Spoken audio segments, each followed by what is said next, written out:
Okay, I'd like to call to order this July meeting of the Dayton Independent School Board, and if you'll join me in the pledge to the flag.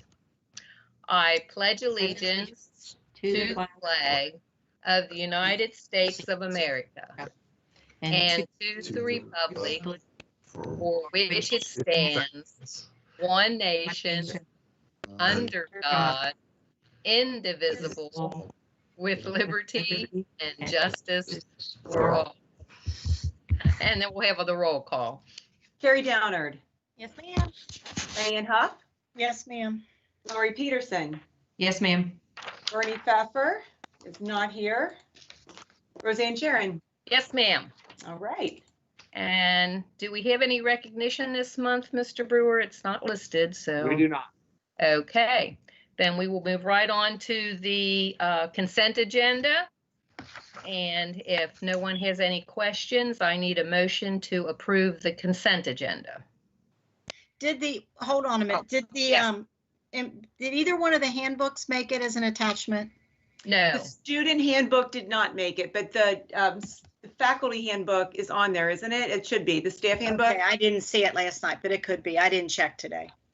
Okay. The evaluation, but not the handbook. The faculty, the staff handbook was not on there? I'm seeing the personnel evaluation. I'm looking for the Okay. handbook too. The evaluation was under action items. Yeah.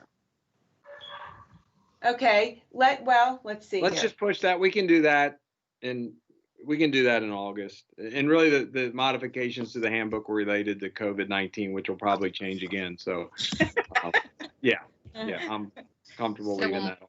Mark off the two handbooks. Okay, okay. That's J and M. Okay. So then we need a motion to approve the remainder of the consent agenda items. So moved to approve the consent agenda. I'll second. Diane moved and Carrie seconded. All those in favor? Aye. Aye. Opposed? Okay, then we're ready for our reports. And Mr. Myers, are you here with us for the high school principal report? I am here tonight. Okay. Greetings to everybody. Hope everybody's having a great night. It's always good to be with you guys. I'll go ahead and share my report for this evening. It's a little brief for the July report, but just a couple things here to mention. As I know you all are aware, the district is surveying the parents. Has sent several different surveys out to the parents and students to just assess how many students will be returning to campus for in-class learning to start the new school year. So today is really the last day. When we get those results, now we're going to be using that data to determine the schedule for the start of the 2020-21 school year. We really would like to get that information out as soon as possible, looking at, as soon as we can. Like Jay mentioned earlier, we're just monitoring the COVID and the numbers here, and we'd like to make a decision as soon as possible, but with as much information as we can have. So one thing we have done at the school, just to update, we've created a reentry team at Dayton High School. It consists of 4 teachers, our administrative team, myself, Mr. Wright, Mr. Herbst, and Mrs. Stallkamp. Those of you are wondering who Mrs. Stallkamp is, we do not have a new counselor. She was married, and so she's not using the name Stallkamp. Just want to make sure I clear that up. And then we have 2 classified employees with us. Steve, our head custodian, and then we have our office personnel staff, one of them as well, and then we have a parent on there. So we just met this past Tuesday. Mr. Kimman was kind enough to join us, and he was valuable with his insight and the things he knows about the different guidelines. So we had great discussion. Some of the things we're talking about are just general classroom protocols, school protocols for safety, food, arrival, departure, all these things that need to be discussed. So we're hopeful that we'll have school and be in the building on August the 26th, like Jay stated earlier, but we do know that at some point we will be in school, so we are doing everything we can to make sure that we have safety protocols in place. So upon that time and we are in the building, that we will be able to keep our staff and students as safe as possible. I did add a couple of things in here for just about athletics, just to share with you there. There's some different things that have been mentioned there from practice dates. A lot of things have been pushed back to August the 3rd from, so what we see right now, basically just a general kids who are participating are doing more conditioning, some things with balls, some things of that nature, but it's very limited in terms of what you would see in a normal school year. So we do have kids out there, they're working, getting ready for their prospective seasons, and we're hoping that comes to fruition. Miss Luke has done a great job communicating with the coaches and making sure that they are aware of the different guidelines we're supposed to be following and following up with them. So I give a lot of credit to her. She's been great in terms of keeping the administrative team up to date as well. So thought I'd mention that. And then, of course, I want to mention that we have a very important person that we all know and love in our district who's going to be retiring at the end of this month, and that's Mrs. Brandenburg. And I just want to speak from a personal level here, what she's meant to me and how helpful she's been to me in my career and guided me along and keep me on the right track and just being just a great ear. You cannot find anybody who was more passionate or loves our kids or this district more than Mrs. Brandenburg. She's the heart of Dayton High School, and I will be so sorry to see her leave, but I'm forever grateful for what she's meant to not only myself, to our school, our kids, and our community. So a salute to Mrs. Brandenburg on a fantastic career, and I wish her the very best of luck in retirement. I will definitely be keeping up with Mr. Brandenburg and looking forward to continuing that relationship. She's a special person, and she'll be dearly missed. Okay. That's all I have for tonight. All right. Well, thank you. I just want to add on top of the retirement, we do have a couple other retirees that we're hoping that in August we can do live and bring them back in live. If they choose to do so, it's very tricky. We may have to do some kind of virtual recognition here, which never comes off quite the same. But we're going to punt that another month and be optimistic there on that. But I do want to reiterate what Scott said about, Linda. In my 8 years here, she's been nothing but loyal up front and 100% for kids. And just I've learned so much from her and just value and respect the heck out of her. So I know she's a living legend here, a giant among giants. So she's fantastic.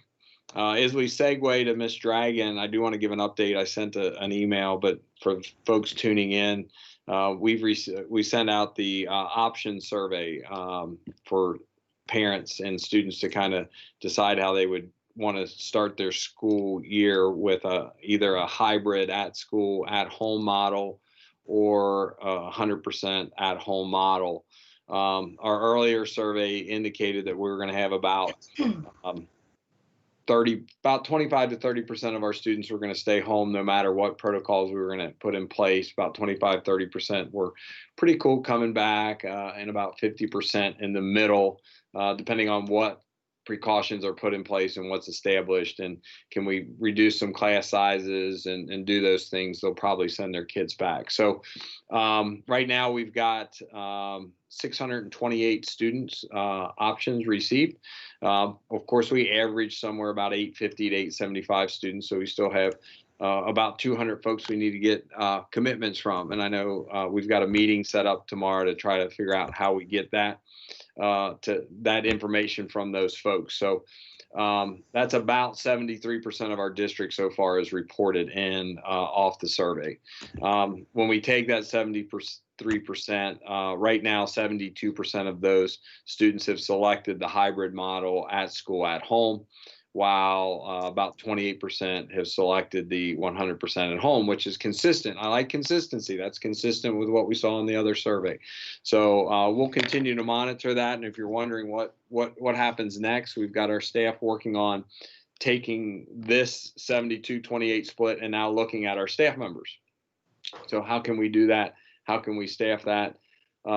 Much like students that have concerns, risk, we have staff members that have concerns and have risk. when you talk about coming back to a learning environment in which it's really hard to completely social distance. So now we got to take those two groups and see if we can get alignment and say, yeah, we with the groups that we have, we can make a go of it, or no, the alignment isn't working. And we've got to go back and look at other options and other plans. So the data is helping us form our decisions there. I know the principals are individually, and I applaud them for that, calling each of their staff members and allowing them to have time to truly express where they are, where their families are, concerns along that level. So I appreciate them making that personal connection instead of sending an email out and saying, hey, just let me know if you're in or out. They're taking the important time and the necessary time to do that. So kudos to both Scott and Heather for doing that work. So unless there's other questions for Scott, I guess we're ready to move on to Miss Dragon. Dragon. There she is. Good evening. Hello. Hello. I'm like you ladies before the board meeting. I'd rather this be in person, but that time's coming. But just like Scott mentioned, I'm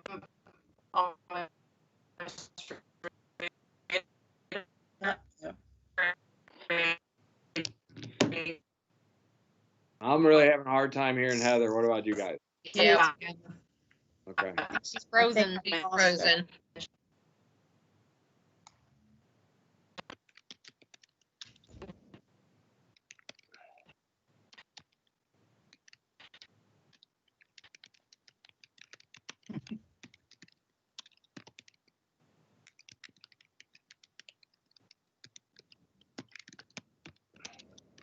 So I'm sending her a chat. We'll see if she gets that. Yeah, she's frozen. I don't know if she'll reconnect. And what I'm going to suggest is, sorry. Oh, there she is. Oh, I put it on my phone. I'm sorry. So our committee looks similar, and like Scott mentioned, we're working on safety cleaning protocols and different things such as that. I have some exciting news. So one big project that we've been working on since the spring is getting a new math program for our students and our teachers. So we have made our final decision, we being the math teachers and administrators in our district. We did a lot of research and webinars and so forth with different companies, and we have selected Envision 2020, and it is a math program formerly known as from Pearson. The new company's named Savvis, and it's aligned to the Kentucky standards, and it's a very engaging online format for our students. So we're super thrilled and grateful for the opportunity to get that new math program for our students. We had been using Math in Focus sparingly, to be honest, for the last 9 years. The last couple of years it's been kind of outdated and we haven't been using it like we should. So we are excited about that. I did want to let everyone know that our 21st Century Summer Learning Camp was a success. The goal was always 50 students, serving 50 students, and that's in person. So we were able to service 42 students virtually, remotely, and delivering things. So we were grateful for that. And then I wanted to give a shout out. I didn't do this last month, and my apologies, but the Chris Collinsworth ProScan Foundation, who we do a lot of work with through our chess team and chess department, they came to Lincoln back in June and distributed several free brand new chess kits to our students. So I think about close to 47 students received those. And then we'll try to do another distribution here soon. But they wanted to do that earlier in the summer, so the kids had them in the summer. But yeah, so we're working hard. I'm grateful for our district leaders for all of their help and guidance with all of this. We have been meeting quite a bit to plan, and we'll continue to do that. Okay, thank you. Moving on, Mr. Wolf. Well, before we move on to Mr. Wolf, I just want to compliment the 21st Century and the math adoption group. Just well done, and reassuring people there was a heavy focus on anticipating a strong need for a virtual component. We feel like we've got strength in the area of reading language arts for a virtual piece, but they really were insistent trying to see things coming. having some complementary pieces to this, and this program had great strengths as we looked to align virtually. Keep in mind, all of our elementary students will have devices. We've worked with United Way this summer for families who don't have access to the internet, so we feel confident we'll be able to provide that. The good news is our district survey that we sent out about internet access at home, I think we have just about 5% of our students that don't have that. So I think it's a reachable goal for us using the collaboration of United Way, the Horizon Fund, and Cincinnati Bell. Their partnership to provide that for families during this time has been fantastic. So bravo. And then, of course, kudos to the Chris Collinsworth Foundation and Coach Mowberry and Ed Long for all they've done over the years to bring that wonderful game of chess into the lives of so many students here at Dayton. So wonderful job, Miss Dragon. Thank you. Thank you. Thank you. Hey, Mr. Wolf. Hi, good evening. Good evening. Good evening. So I submitted the evaluation plan, and I can talk a little bit more when we get to that if you guys have any questions. As far as my report, you can see a lot of professional learning has been taking place, and we are trying to put the final touches on what the beginning of the school year will look like with our teachers. And so I've been working with Heather, Chris, Scott, and Tim to really kind of iron out those days. But first, as Mr. Brewer said, we have to finalize our numbers to see how many kids are coming, and will be coming to school when we start. So that's all I have right now, unless you have any questions. And like I said, can talk a little bit more once we get to the evaluation plan. Mr. Kinman. Good evening, everyone. Real quickly, you saw my board report.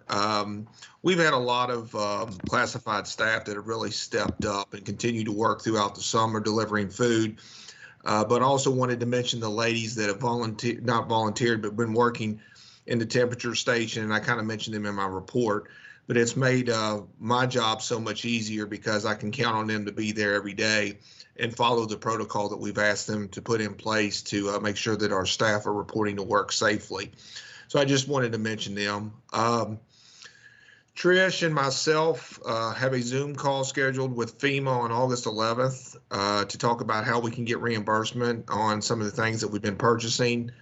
I mentioned last month we were trying to get a disinfecting machine. The machine that we ordered from Hilliard in Lexington, they called me after the board meeting about the first week of July and informed me that they're no longer selling that machine, that they're having a problem with the distributor. So I had to call Stigler Supply, and I've got 4 different misting disinfecting machines ordered. I also haven't had the opportunity to even tell Mr. Brewer yet, but I met with a company today that sprays a product called Germ Stop, and it's an antimicrobial spray that's a little bit different than a disinfectant that's supposed to work for 30 days. So I'm doing some research on that right now, but they've used it at the University of Dayton and Wittenberg University in Ohio. So I'm trying to find out if that's something that would be beneficial for us to come in. They say it lasts for 30 days and we would spray it. The initial quote they gave me was $1,400. So I'm just trying to do some research on it before I commit to something like that, but it would just be another way for us to try to provide a safe learning environment and a safe working environment for our staff. Custodial staff's been fabulous, been reporting all year, all summer. Do you all have any other questions about some of the things that we're doing? I did want to mention in the transportation, last year, towards the end of school, we took all of our buses and grounded them and didn't let them leave the bus compound. And Crawford Insurance told us that if we stopped driving them, they could cut our insurance rate, and it saved us over $2,000. So, every little bit helps in this time. So I just want to thank Steve and Crawford Insurance for that recommendation. But it's $2,300 that we saved just by being smart and looking for ways to save money. So if I ground my kids in the same way, will I save money? No, that actually will cost you more because they'll be online buying stuff. Oh, okay. You're grounded. So, but, All right, but anybody kudos. have Really, hats off to the our maintenance custodial staff. You know, since March the 13th, when the world kind of went in a different direction, they've been nothing but loyal to our students, the mission that we have here. Been wonderful to work with. Have kept their heads up. I know we're moving into food service at some point, but them along with the food service team, really a lot of the joys that they get and are the relationship building with students that also occur with those jobs. And really they've been kind of doing this now for 5-6 months without that. And it really changes a lot of what they're doing. So I think they're very excited to see the kids and stuff come back in school and have just done a wonderful job of getting everything to the point that we're ready to go. So thanks to all their work. Okay. Ms. Ponting, you're up. So, okay, I'm unmuting. Hello, everyone. Hello. It's been busy this week, and again, I give kudos to my co-workers that have helped support me trying to plan for things. That we've all done a tremendous job, and it's, as you know, it's not easy as things change on a dime every day. Actually, daycare, we ended up the year ahead in our balance, which was great. Considering everything that happened.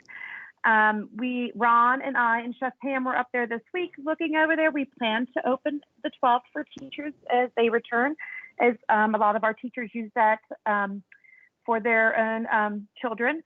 So with the CARES Act fund, we got another CARES Act fund, another $3,000 that will help pay for PPE and the things we need.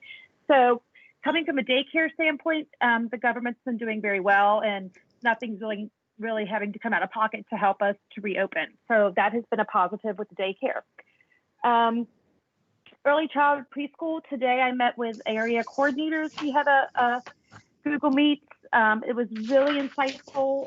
Again, not everyone has plans set in place, but it was really good guidance. I think we're going from the point of everything we've been taught and learned to do with all of our ECHRS guidelines, basically throw them out the window for now and think outside the box. So it will look different for our preschoolers, but I think it will. We're going to try our best to get them in there, and I really do. Our teachers are wonderful. Our new teacher is going to be great. I think our virtual platform that we did last year was fabulous, and there's room to grow and a lot of new ideas to help that expand as well for our preschoolers. But they will return. We will try to do some screenings, when the teachers return by appointment only, and we'll have a protocol in place for all that. So the online registration has been helpful. So thank you, the state and Casey, for doing all that. So that has been one thing that has really helped us with figuring out numbers and things that are happening.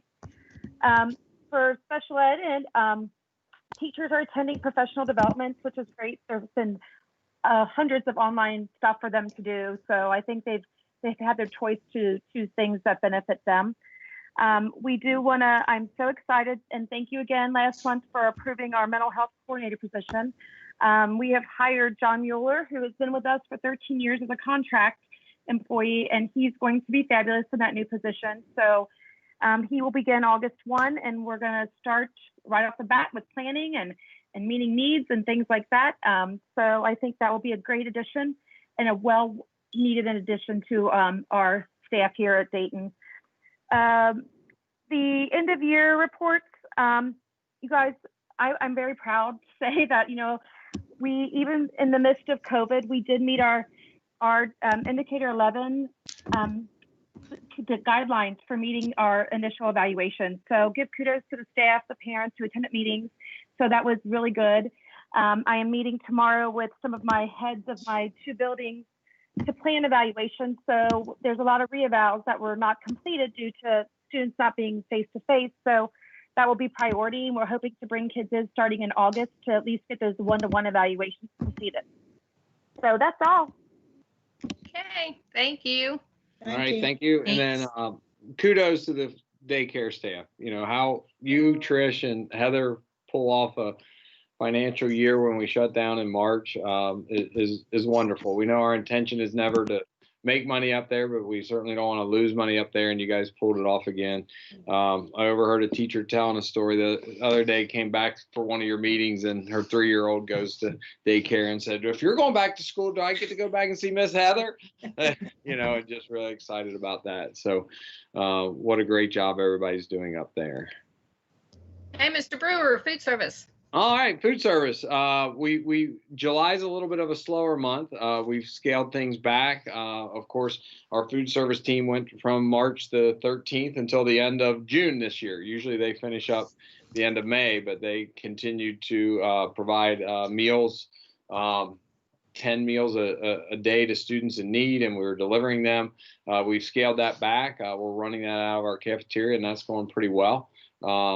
We see a pretty consistent flow of students, and then both of our family resource coordinators are really spearheading to make sure if there's kids that are falling in the crack, making sure we're taking care of those. So we're trying to anticipate what food service is going to look like in the fall, and then trying to figure out how we continue to do a model in which kids come to school and eat, but not eat in the cafeteria.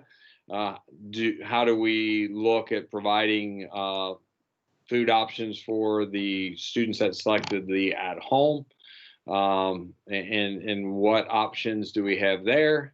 And then if we go back to a model at some point where we're all virtually at home, when do we make that shift back to what we were doing before, or do we do a different model and all that jazz? So it's very complicated, but we do have 5-star Chef Pam leading the way there. So if you're looking at the numbers, we ended the year well on the plus side, which we know we had to do some realignments there in the middle of the year, and finish the year with a strong positive balance there. So kudos to her and Trish for that work there. So that is your food service report. And if there's no questions on food service, that's a quiet. Okay. I do. Casey, are you still on here? I think you are. All right. I was speaking with Rosanna earlier, and I'm sure other board members are a little bit curious. She was asking me about devices arriving on time. So I'm going to put you on the spot, and we're going to have a little informal technology update from Casey, and maybe just talk about the different devices. And he can do this stuff off the top of his head, so I know it's not putting him on the spot. Just kind of what devices do we have at the different batches of grade levels, and where are we anticipating the arrival of these devices? I think that would be helpful. Okay, I can do that. So at our elementary school, we have iPads in our primary classrooms. That's K to 2nd grade. We have all the iPads in. My team is currently working to make sure that those are assigned to students and the appropriate apps are assigned to those. We have Chromebooks from grades 3 to 6. We have all the Chromebooks in. We pulled the Chromebooks from the middle school that we used last year to the elementary school to make sure that every student had a Chromebook. At our middle school, high school, we are using Windows laptops from 7 through 12. We currently do not have our Windows laptops. As of last night, the official ship date is mid-September. For those devices, I've been working with our vendor partner, Encore, to try to get that ship date a little bit closer to where we can have them on hand before we start school August 26th. I've been pushing them to have a delivery date of August 19th. Right now, they're working very hard with Dell to see if that can happen.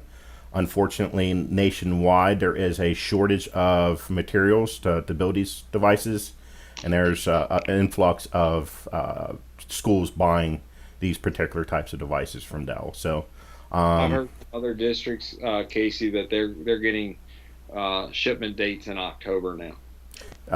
I'm sure you're hearing similar as well. Yep. So I'm pushing very hard on our vendor partner to either make that date, or I may have to look at another vendor partner, so we're not without devices in the hands of students as we start school on August 26th.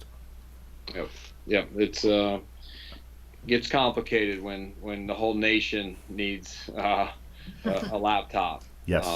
So yeah. So I know Casey's been way out in front of these. These orders were placed early, before the school year even ended. But again, there are certain things, much like when we were all scrounging for toilet paper. Yeah. So technology devices and individual student desks are a real premium in school districts right now. So, and cleaning devices, the big hand, a lot of those things are just really at a premium right now. So we appreciate your great work and your updates. And keep in mind, when Casey says his team, it's he and Billy Burns, but he's also once again mentoring 3 of our high school students. And they've been doing a fantastic job. Of course, it's great summer work for them.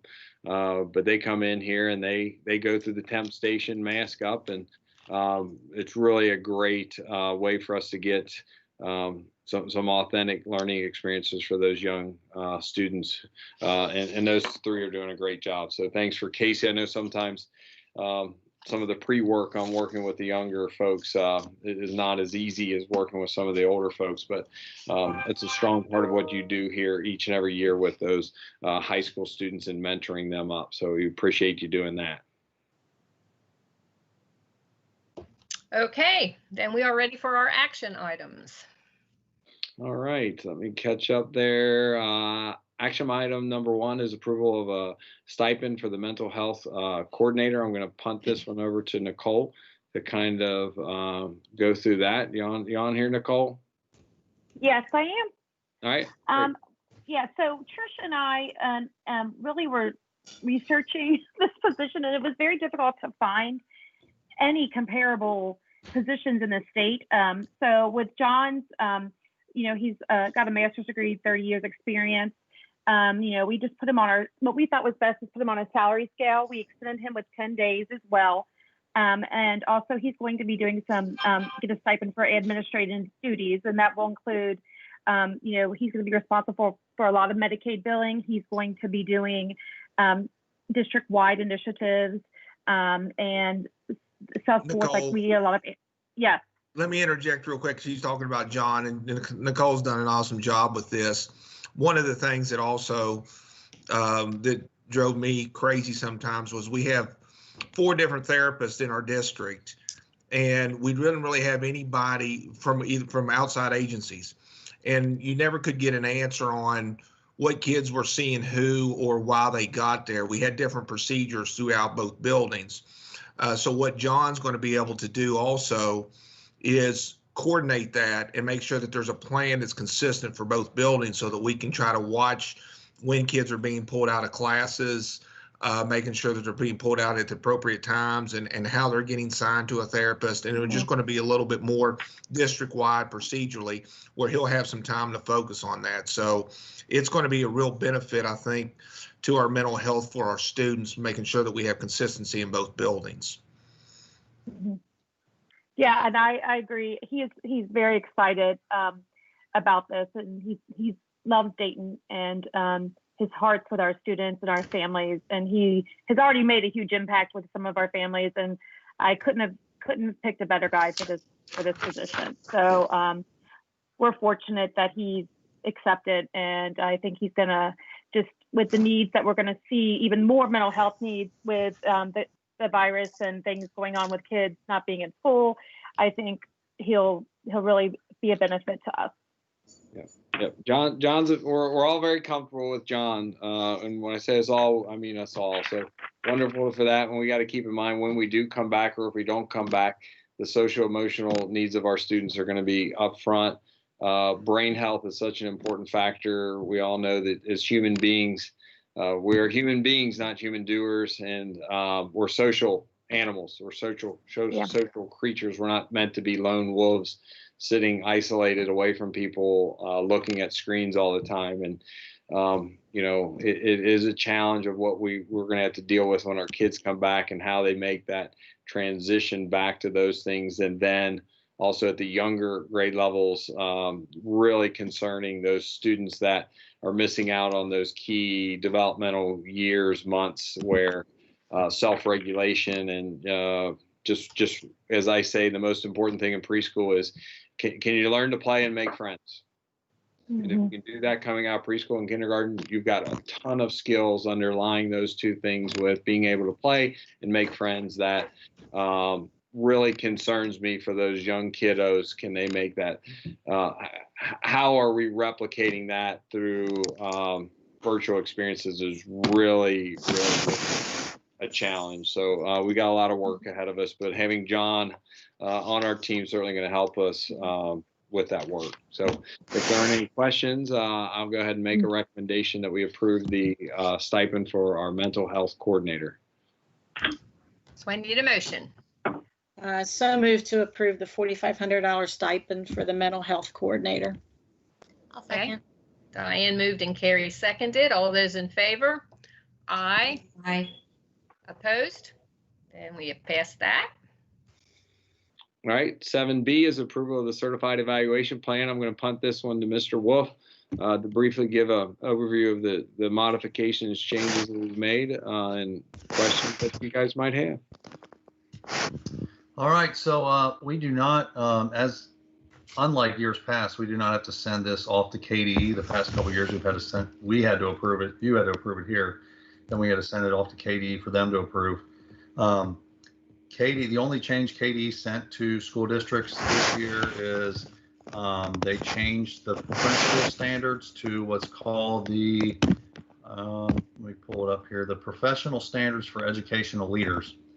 So our evaluation plan went from 4 sections, which those sections are teachers, other professionals such as counselors, or digital literacy coach, psychologists, and then the 3rd section is principals / district administrators.